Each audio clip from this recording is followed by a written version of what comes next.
Lee! The Davis Group just rejected their new brochure. Look at that. How in the world can you let it go out like that? Yeah. I keep trying to tell you, we're going to have these kinds of problems because there's no infrared dryer on this press. If you want the stuff that quickly, then... Don't start with that. If the press was the problem, then all of your jobs would be wrong, now wouldn't they? Right. But with no dryer, you need to give me more time before the sheets are handled. Then how come everyone else's work's okay? And look at this mess. There's trash everywhere. How in the world can you work like this? You know what?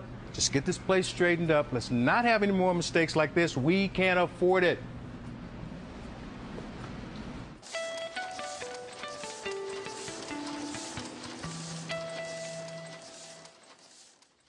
All right, I'm okay with cooperates with other team members to achieve results, so I'll mark you as meet standards for that one, Lee. Thanks. Which brings us to the tricky one. Completes all work on time and the quality required. Why is that tricky? I'm afraid I'm going to have to mark you as fails to meet standards on that one, Lee. What for? My work's been okay. Not really. What do you mean? What do I mean? Well, there's your work area for a start. It looks like a dumpster. It's a disaster area. You never said anything. I think I did. I'm always telling you to get your area cleaned up. And then there's all the mistakes you've been making. What mistakes? What mistakes? The Davis Group's brochure, for starters. That's one. What else? If that's not bad enough, you're always missing deadlines. When did I miss a deadline? Look, I'm not going to sit here and quote you chapter and verse on all the jobs you've messed up. The point is, we both know your work isn't up to par. So I can't sit here and say, yes, he meets the standards, can I? I mean, honestly, can I? Look, just get yourself organized, pay attention to what you're doing. I mean, just try harder, and let's see if you can do better during the coming year, all right? Hey, Carl. If you've got a minute, I need to discuss a concern I have with you. Okay. It's about Lee. Oh, no. What's he done wrong now? Oh, nothing. Just he came to see me yesterday, and, well, he's not very happy. Not happy? What's he not happy about? The feedback you gave him at his performance appraisal. He just doesn't accept that he's failing to meet the standard we set. Well, then he should have said so. I mean, he signed the appraisal form. It's too late to change his mind now. Well, he's not happy. And I read your notes on the appraisal. You were pretty harsh with him, Carl. Well, somebody's got to tell him that his work stinks. And he's been unreliable. Well, did you discuss that with him? I mean, ways to improve his performance? Yeah, I told him. Don't think it's going to make any difference, though.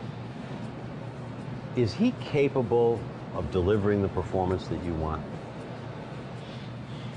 You know, I don't know.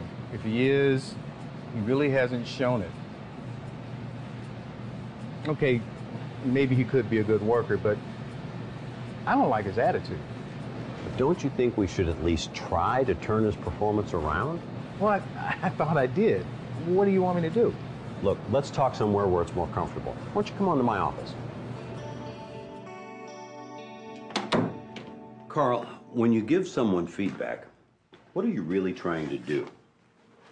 Well, I'm trying to let him know what I think about him, I guess. Why? Well, so they'll start working better? That's exactly right. The whole point of feedback is to improve someone's performance. There's no purpose in doing it otherwise. No, I guess not. So everything you say and everything you do when you're giving feedback needs to be done with that in mind. If what you say is not going to help someone improve their performance, then you shouldn't say it. Let me ask you this. What do you think the effect of your feedback is going to be on Lee? Knowing Lee, he'll just dig in his heels and get worse. What should I have done? I always use a structure called CEDAR to help me in feedback discussions. C, to clarify the performance I expect to see. E, to explain how I think the person is actually performing. D, to discuss the reasons for the difference between the two. A, to agree on steps to fix the problem. and R to review the outcomes. C-E-D-A-R, CEDAR. Now, to start with, you'd need to clarify what you expect from the person. Remember when you and I were both so worried about Kanae not completing all her tasks? Oh, yeah, I almost forgot about that. She's doing great now, but for a while she had a real challenge getting to those customer follow-up calls. That's right, until I gave her feedback. Kanae, what I'd like to do is discuss a concern I have about your performance. Okay.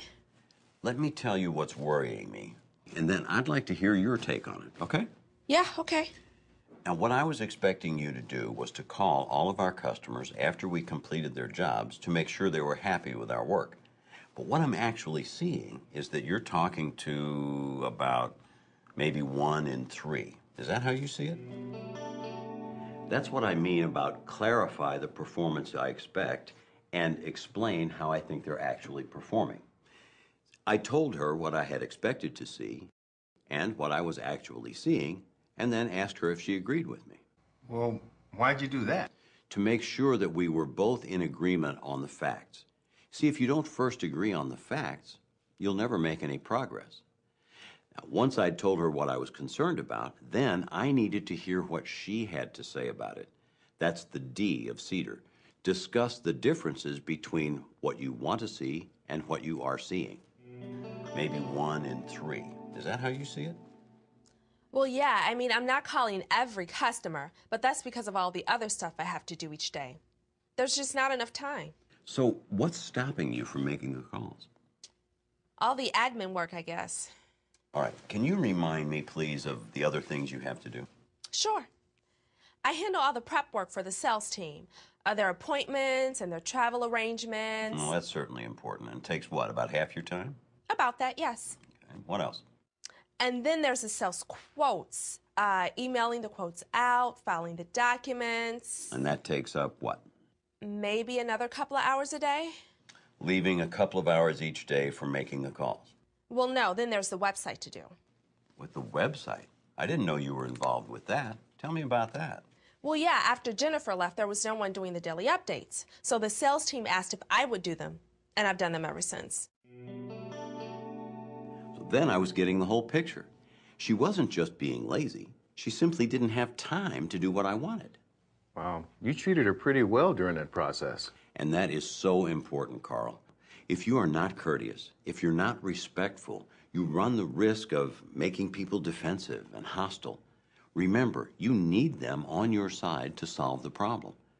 The whole point of this is to solve performance problems, not create conflict. Now, once I understood the problem, then we had to agree on what we were going to do about it. Okay, let's see if we agree on the problem. I need for you to call the customers after we complete their work, and you can't make the calls because of the other things that you have to do. Is that how you see it? That's right. So, how are we going to resolve this? Could we get someone to help me? Someone to help take a little of the admin work off me? Well, that would be nice. Unfortunately, we really can't justify that right this minute. Is there something you could stop doing to make time for the calls? Well, I can't stop the support for the sales team. No, we got to keep that going. And all the emails and the sales quotes, well, they all need to get done. I could stop filing for a day or so, but not indefinitely. What about the website? I guess I could stop that, but that means the daily updates wouldn't get done. Okay, and what would be the effect of that? Well, I'm not sure if there's actually any effect. The sales team just like for the website to look different each day. It keeps it fresh. Well, that's a nice luxury to have. But do you think it's as important as calling the customers? No, not really. What if you made all your calls first and then refreshed the website on days when you had extra time left over? We talked to the sales team about that. Okay, but that really wasn't a performance problem, was it? That was more a misunderstanding about what you wanted. You're right. But you know, so many performance problems are simply misunderstandings about what you want. And that's why clarifying the performance you expect is so important. Now, finally, we had to review the outcome. Now, it's very easy just to leave things there and think you've solved the problem. But until you review the outcome, you can't be sure.